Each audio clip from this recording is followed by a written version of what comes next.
محمد نبينا بنور هدينا من مكة من نور سطع المدينة. Assalamualaikum warahmatullahi wabarakatuh. Rabbi zidni ilma warzuqni fahma, amma ba'd. Orang yang selalu menanamkan keraguan-raguan dalam agama Islam, kadang bilang agama Islam belum sempurna, kadang bilang tak usah takut murtad, kadang menganggap semua agama sama. Islam sebagai agama yang hak disamakan dengan agama di luar Islam. Terkadang bilang surga itu milik Allah secara mutlak. Allah kasih masuk bagi siapa yang dikehendaki tanpa melihat agamanya apa. Aslinya orang ini pingin nomor satu, pengcintanya, pengikutnya yang sudah beragama Islam kokoh dan hak itu pingin mengeluarkan mereka dari keislamannya secara halus dan pingin menjadikan mereka ahli neraka selama-lamanya. Dan aslinya orang seperti ini tidak sayang sama orang-orang yang beragama lain.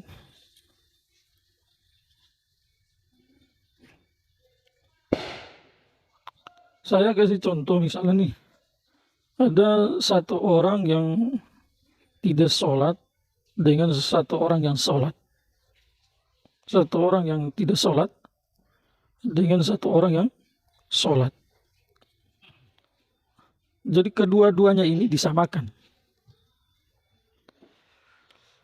Orang yang tidak sholat, ini kita tidak bahas sifat-sifat lain ya, kita kesampingkan dulu.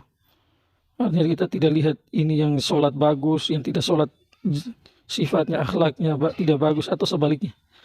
Kita kesampingkan itu dulu. Jadi ada orang tidak sholat dengan orang yang sholat. Kamu samakan kedua-duanya ini. Kamu samakan derajat kedua-duanya di sisi Allah. Padahal berdasarkan firman Allah Subhanahu wa taala, salah satu penyebab orang masuk neraka adalah orang tidak sholat. Sebagaimana dalam Al-Qur'an Allah sampaikan, setelah orang ahli surga masuk dalam surga, mereka bertanya sama orang yang ada di neraka itu, ma salakakum fis saqar, apa yang menyebabkan kamu masuk dalam neraka? Mereka jawab, qalu lam nakum minal musallin, dan seterusnya. Nomor satu. Yang kedua, ancaman bagi orang tidak sholat itu dalam hadis-hadis Nabi tidak sedikit. Salah satunya orang tidak sholat, namanya sudah tertulis di pintu api neraka tanpa diampuni atau tanpa dia bertobat, maka dia wajib memasuki itu pintu alias masuk neraka. Lalu kamu selalu menyamakan kedudukan mereka berdua. Ini zahir kita bicara ya. Kita tidak bicara yang sama-sama muslim.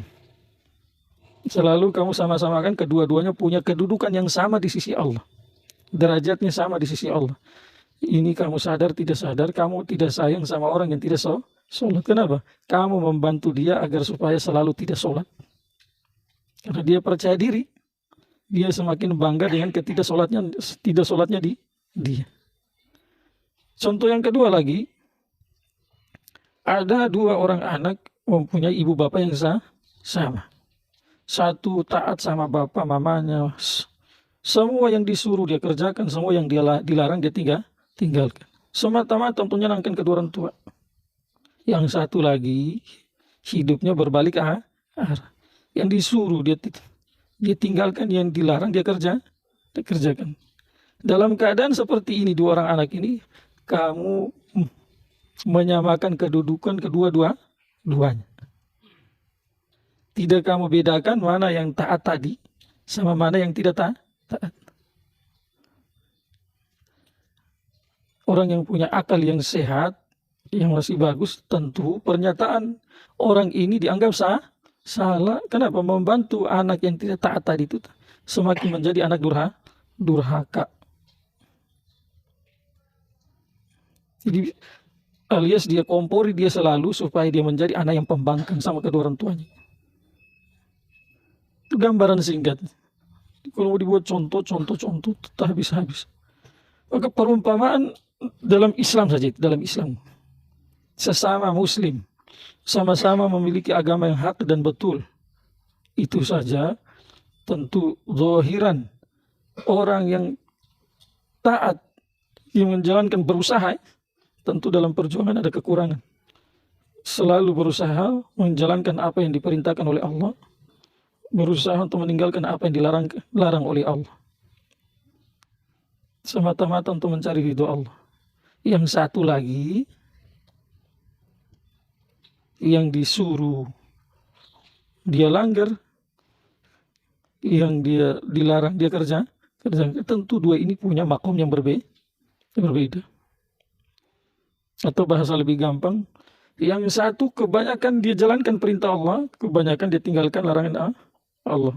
Supaya jangan salah paham, manusia mana yang bisa mentaati 100% seluruh perintah Allah dan 100% tinggalkan larangan Allah. Jadi dia berjuang sebisa dia. Yang dia suruh dia kerjakan, yang dilarang dia tinggal, yang satunya sebaliknya. Undang-undang zahir dari Allah dan Rasulullah, dua-duanya ini berbeda. Tidak boleh kamu samakan. Lebih dari itu lagi, orang yang beragama Islam dengan orang yang tidak beragama Islam, tatkala kamu sejajarkan kedua-duanya ini, berarti kamu tidak sayang sama orang di luar Islam. Kamu ingin, na'udzubillah min dzalik, sadar tidak sadar, ingin orang yang beragama Islam itu jangan memilih Islam sebagai agama yang hak itu, supaya dia selamat. Jangan.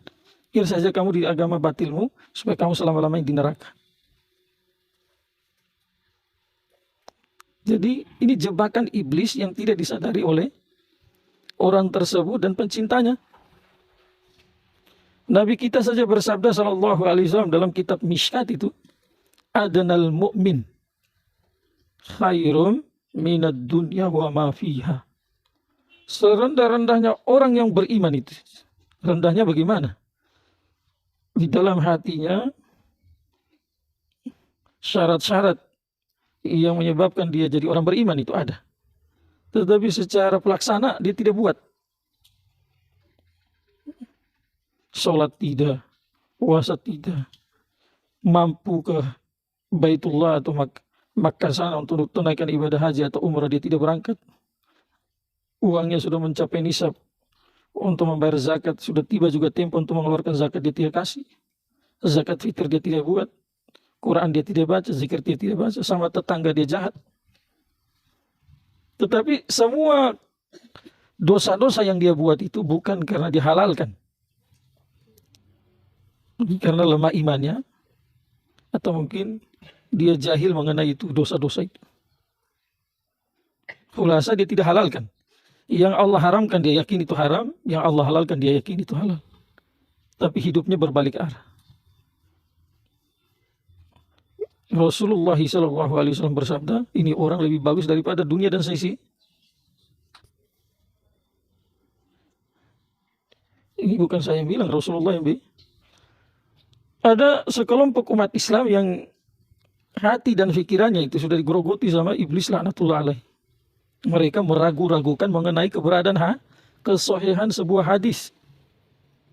Jelas ini adalah jebakan iblis. Kalau jebakan Batman masih mending. Jebakan iblis. Jebakan Batman orang belum tentu masuk neraka.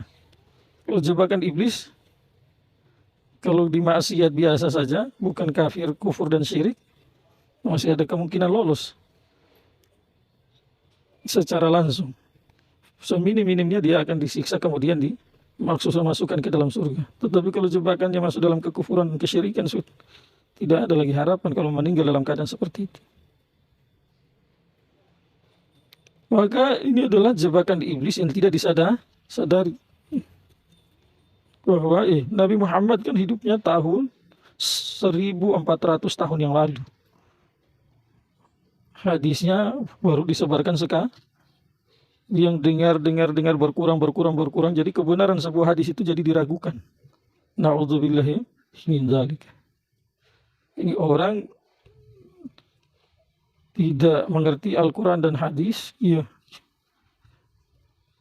yang disebabkan sudah termakan oleh jebakan iblis itu. Salah belajarnya.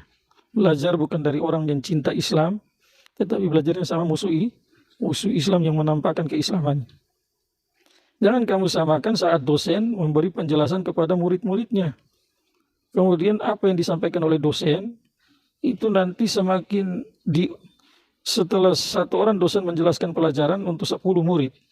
Kemudian setiap murid disuruh ulang apa yang disampaikan oleh dosen tadi. Di bahasanya itu semakin hari semakin jauh dari apa yang disampaikan oleh dosen. Kemungkinan juga ada salahnya. Jangan kamu samakan begitu. Kenapa? Yang disampaikan oleh dosen di depan murid-muridnya itu tidak ada jaminan dari Allah untuk dijaga itu kata-katanya. Berbeda dengan apa yang disampaikan oleh Muhammad SAW, ada jaminan dari Allah untuk dijaga. Tentu usaha untuk merubah-rubah itu ada. Al-Quran saja perjuangan manusia untuk merubah itu ada. Tetapi saat Allah menjamin untuk menjaga kesucian Al-Quran, kemurnian Al-Quran, maka sama seperti itu juga, tidak semua hadis bisa dipalsukan, bisa diisi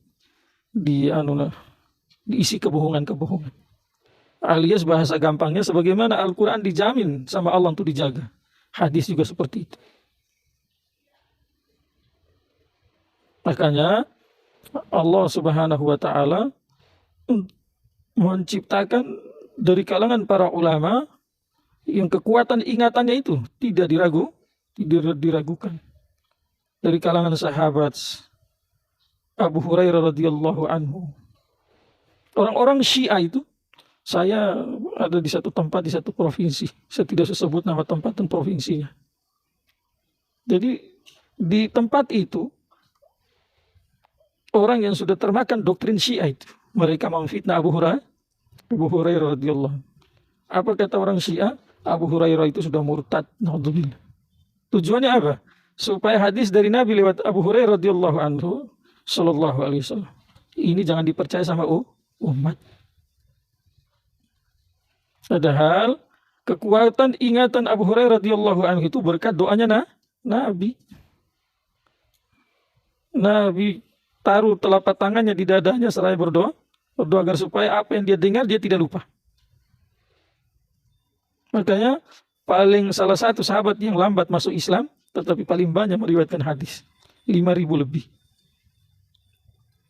Saat Umar radhiyallahu anhu komplain masalah ini, kata Abu Hurairah radhiyallahu anhu, kamu sibuk ke pasar, sibuk ke sana kemari, urusan rumah tangga keluarga, saya selalu bersama Rasulullah di safar maupun hadar. Saat di dalam posisi tidak safar atau posisi safar, sementara kamu masih pergi urusan rumah tanggamu, urusan kerja, yang ke sawah, yang urusan yang dagang, pergi buat perdagangan dan seterusnya. Saya selalu menempel dengan Rasulullah SAW, kecuali dalam keadaan Rasulullah SAW bersama istrinya, yang mana di sana tidak boleh ada orang lain bersama mereka itu.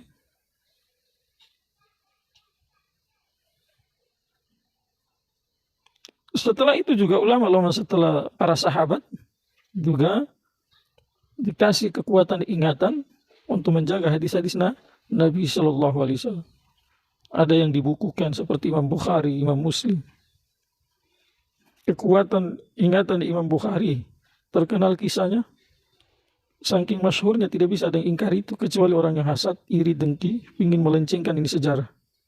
Begitu juga kekuatan ingatan Imam Muslim, Imam Tirmidzi dan lain-lain. Walaupun mereka dalam mensortir sebuah hadis itu punya syarat-syarat yang berbeda-beda.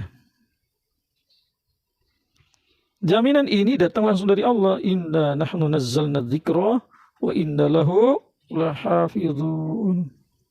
Kamilah yang menurunkan Al-Quran dan kamilah yang menjamin untuk menjaga itu Al-Quran. Zikir yang dimaksud di sini ada Al-Quran. Al-Quran tidak bisa dipahami tanpa hadis. Maka sebagaimana Allah jamin jaga Al-Quran, juga Allah jamin jaga hadis-hadis Nabi Shallallahu Alaihi Wasallam. Walaupun tadi saya sampaikan upaya untuk memalsukan, upaya untuk melencengkan makna-makna hadis tetap ada. Tetapi Allah ciptakan juga ulama-ulama yang bertugas untuk mensortir hadis. Makanya dalam mustalahatul hadis itu ada ilmu jarah wa ta'dil. Jarah rawinya pembohong atau tidak. Kedudukan matan hadis bagaimana. Jujur, rawinya misalkan pembohong, maka dijelaskan si fulan pembohong. Ghibah yang wajib. Si fulan pemaksiat rawinya, maka disampaikan orangnya.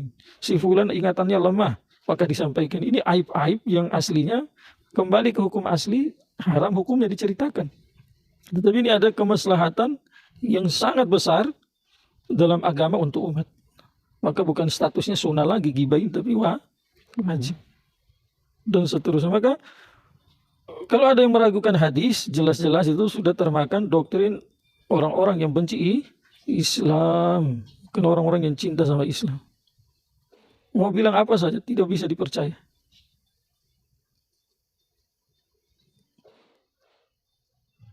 Nabi masih hidup saat kebiasaan Abdullah bin Amr bin As radhiyallahu anhu, saat Nabi bersabda, dia tulis satu ketika dia tidak tulis lagi. Nabi bertanya alasannya apa? Maka dia jawab bahwa ada yang melarang saya. Melarang saya. Kenapa? Kadang Nabi itu saat bersabda dalam keadaan fresh, dalam keadaan marah. Maka undang-undang umum, orang yang marah biasanya kalau tidak kontrol diri, ucapannya itu bisa ngelantur. Tidak bisa dipercaya.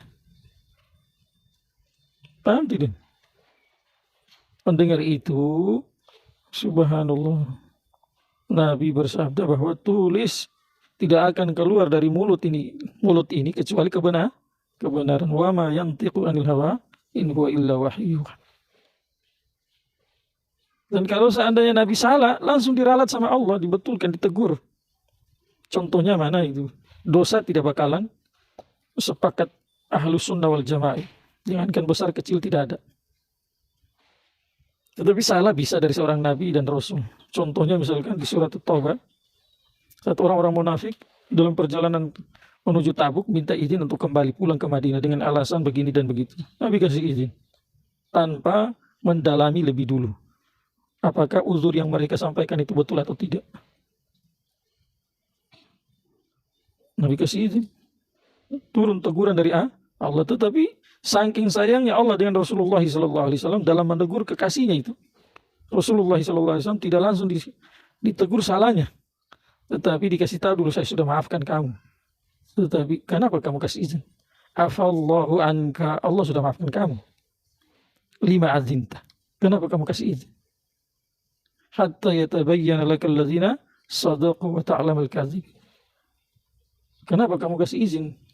Seharusnya kasih izin itu kapan? Saat kamu tahu mana yang jujur, mana yang bohong. Yang jujur kamu izinkan, yang bohong jangan dikasih izin. Misalnya. Maka Allah langsung tegur kekasihnya. Ulama menulis kenapa tidak langsung menegur lima azinta afallahu anka, tetapi didahulukan afallahu anka. Kenapa? Karena Rasul dengan Allah punya hubungan yang begitu kuat. Tidak ada sekuat hubungan mereka berdua. Kasih sayang Allah kepada Rasul Sallallahu Alaihi Wasallam, kasih sayang Rasul kepada Allah tidak ada dua. Maka orang yang sangat dekat hatinya satu sama yang lain itu jangan dosa. Salah biasa saja kalau ditegur itu langsung sedih hatinya, merasa bersalah. Maka Allah Subhanahu wa Ta'ala Maha tahu. Allah dahulukan, Allah maafkan kamu. Tapi kenapa kamu kasih izin? Jadi kasih tahu dulu sudah dimaafkan supaya kesedihan keadaan hati Rasulullah SAW sebab salah dalam mengambil keputusan itu, nomor satu tidak ada, yang kedua minimal berkurang karena sudah dimaafkan. Jadi salah boleh, tetapi dosa itu kalaupun ada salah langsung ditegur sama Allah. Alasan apa untuk meragukan sebuah hadis? Tatkala ulama-ulama yang Allah jadikan untuk menjaga itu hadis, kebenaran itu hadis, telah mengatakan bahwa hadis itu sahih. Paham ya? Tadi saya kembali, kata Rasulullah SAW, adanal mu'min khairum minad dunya wa fiha. Seandainya satu dunia ini dipenuhi dengan orang-orang selain Islam, zahirnya baik, berakhlak bagus dan sebagainya, ini akhlak di sini, ini dengan bahasa kita ya. Kalau dibawa dalam agama Islam, tidak ada akhlak yang tanpa didasari dengan keimanan. Makanya orang Jepang itu tidak bisa disebut berakhlak. Kenapa? Saat mereka berbuat baik dengan orang, itu bukan berasaskan yakin sama janji Allah, kemudian tidak berasaskan keimanan kepada Allah. Saat mereka berakhlak baik dengan orang, tidak berasaskan mengharapkan balasan ridho Allah Subhanahu wa Ta'ala.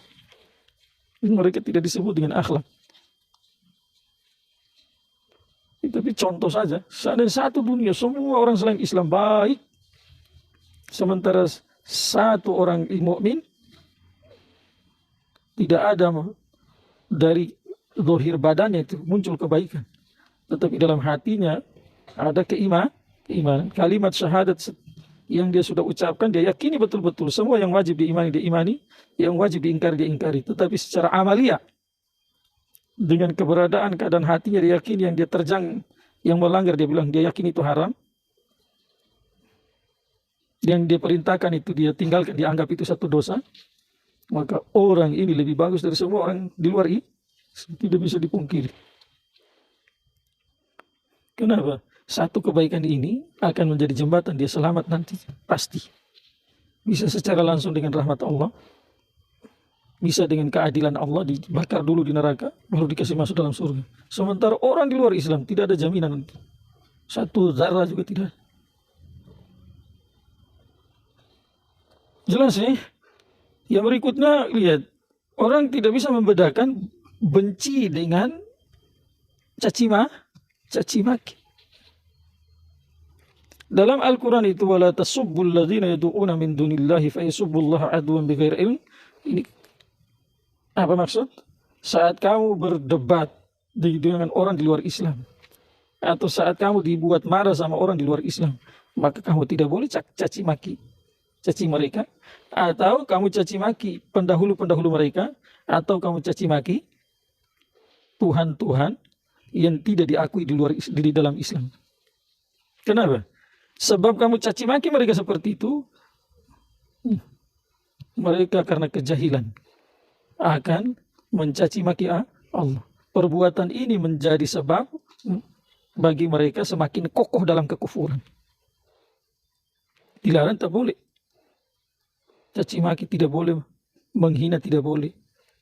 Kemudian mengolok-olok tidak boleh. Sementara membenci itu adalah perintah. Sebelumnya saya kasih contoh ya. Bayi yang berlumuran kotoran mamanya tetap sayang bayinya toh. Sementara kotorannya disayang sama mamanya tidak. Mana ada mama-mama sayang tai, sayang kencing, dicium, oh mentang-mentang tai itu tempel sama bayinya, diambil, oh pakaikan bedak, langsung taruh di baju, atau ditaruh di bumbu masak sedikit.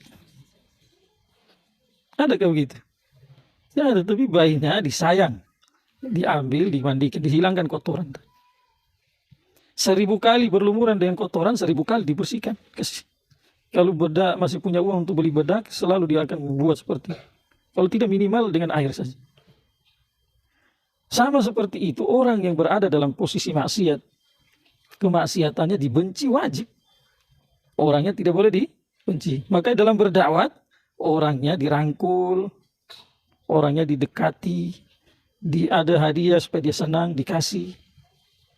Tetapi dalam hati adalah dalam rangka menjalin hubungan ini, tujuannya adalah karena Allah yang pertama. Yang kedua, bagaimana supaya sebab ini Allah jadikan ini orang jembatan untuk mengeluarkan ini orang dari kemaksiatan kepada ketaatan. Sama kayak mama tadi, lihat anaknya di dalam air kencing, kotoran, dia biarkan saja. Biar nak, tak apa-apa. Di situ mama tidur lagi, polo-polo anaknya itu dengan kotoran air kencing sama kotoran manusia. Tidak ada mama yang sehat seperti itu otaknya. Oke, sama seperti itu orang yang berada dalam kemaksiatan, level di bawah kekufuran atau level kekufuran, maka orangnya tidak boleh dibenci, tetapi orangnya disayang. Wujud dari sayang kepada orang itu jangan kamu samakan. Tadi saya sudah bilang, orang yang maksiat dengan orang tidak maksiat, kamu belak-belakan sampaikan, oh kamu di sisi Allah sama aja derajatnya. Oh itu kamu tidak sayang itu.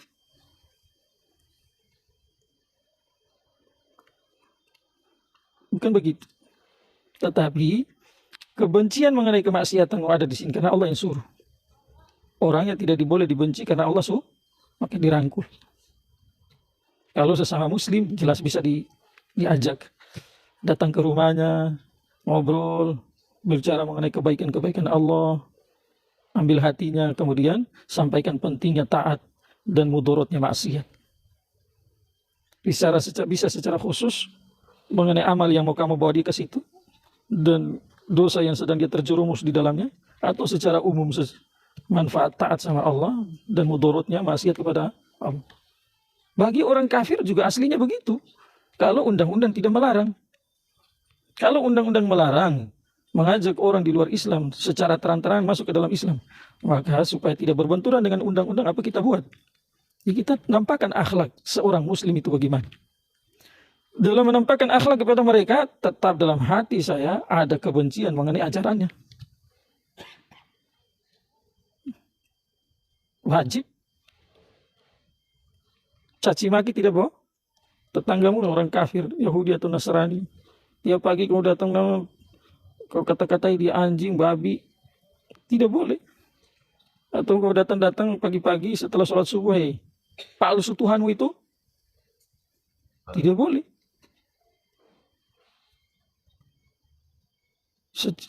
Jadi caci maki Tuhannya tidak boleh. Mengajak dia dilihat dulu undang-undang negara di mana kita tinggal memperbolehkan atau tidak. Kalau memperbolehkan silakan ajak. Nampakkan ajak dengan lemah lembut sebagaimana dicontohkan oleh Rasulullah SAW. Kalau dilarang ya nampakkan akhlak. Ada dia perlu apa dikasih. Tetapi dibarengi selalu dengan doa dalam hati. Kasih ini orang hidayah Allah, lindungi saya dari kekufurannya. Keluarkan ini orang dari kekufuran.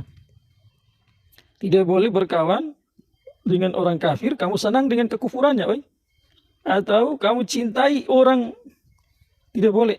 Atau kamu jadikan dia sebagai kawan dekat, tidak boleh. La yattakhizil mu'minuna al-kafirina awliya min dunil mu'minin. Larangan dalam Al-Quran itu. Aulia itu punya banyak makna. Salah satunya adalah kawan dekat. Jadi kamu sayang boleh, tapi cinta tidak boleh. Jadi kan teman dekat tidak boleh. Sayang boleh. Jadi harus dibedakan ya. Sayang, kenapa kamu buat hubungan dengan dia? Karena asasnya sayang ini orang kalau ya Allah berada dalam kekufuran ini. Sebagaimana firman-Mu dan tanpa ada keraguan di dalamnya akan menjadi ahli neraka selama-lamanya. Ya, saya buat hubungan supaya saya tarik dia ke dalam tetapi dengan cara halus. Jadi seperti itu. Jangan kita samakan agama Islam dengan agama yang lain. Tidak sayang sama orang kafir itu. Tanpa ragu saya bilang. Sadar tidak sah? Jangan samakan orang yang tidak maksiat dengan orang maksiat di sisi A. Tidak boleh, dilarang. Nanti yang bersamakan ini bagian dari mereka. Maka lebih dari itu seharusnya setiap orang beriman siaga satu menghindarkan dirinya dari kekufuran dan kesyirikan, dan jangan coba-coba menyamakan kekufuran kesyirikan dengan iman dan Islam. Murka besar Allah itu. Jangan coba-coba kamu samakan agama Islam dengan agama yang lain. Tidak boleh. Dalam sebuah hadis Nabi SAW ini, saya sekali lagi saya bilang kamu, dan kamu beranggapan saya ini teroris. Itu saya bagian dari orang yang mau mendirikan negara di dalam negara. Tidak. Alhamdulillah, saya bagian dari orang yang cinta negara Indonesia. cinta NKRI hubbul watan minal iman. Tetapi dalam urusan agama, pendiri-pendiri bangsa ini mereka tidak toleransi dalam masalah akidah. Dalam masalah agama tidak toleransi. Masing-masing berdiri dengan akidah masing-masing mereka. Dan upaya mereka dalam bersatu untuk memerdekakan Indonesia tidak dari kalangan ulama kita yang mengatakan Islam dengan luar Islam sama saja supaya bersatu kita. Tidak. Bersama dari segi hak-hak dalam kebangsaan, tetapi dari segi agama, tinjauan akidah dan agama, tidak ada dari salah satu ulama-ulama kita yang memerdekakan ini bangsa berkeyakinan semua agama sama. Termasuk Mbah Hashim Asy'ari, pendiri NU Nahdlatul Ulama, dan ulama-ulama lain. Nah, ini muncul ulama-ulama, kalau saya bilang ulama alamat hari kiamat, yang tidak sayang sama pencintanya dan tidak sayang sama orang di luar Islam. Muncul baru-baru kan. Dulu belum sebanyak ini. Tahun 90-an masih segelintir. Sekarang mulai menjamur di mana-mana.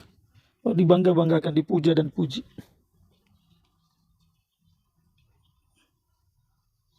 Jadi mereka bermunculan karena belajarnya dari orang-orang pembenci Islam, tapi mereka tidak sadar. Lalu anehnya dibilang pakar agama gitu. Pakar agama apa? Perusak agama. Perusak agama? Ya harapan kami, ya mudah-mudahan kami tetap istiqomah dalam ajaran yang hak, dan mereka yang sudah tergelincir semoga dikembalikan oleh Allah ke jalan yang hak. Dan kita akan selalu berdakwah insya Allah dengan izin Allah. Insya Allah dengan izin Allah. Semoga bermanfaat. Subhanallah.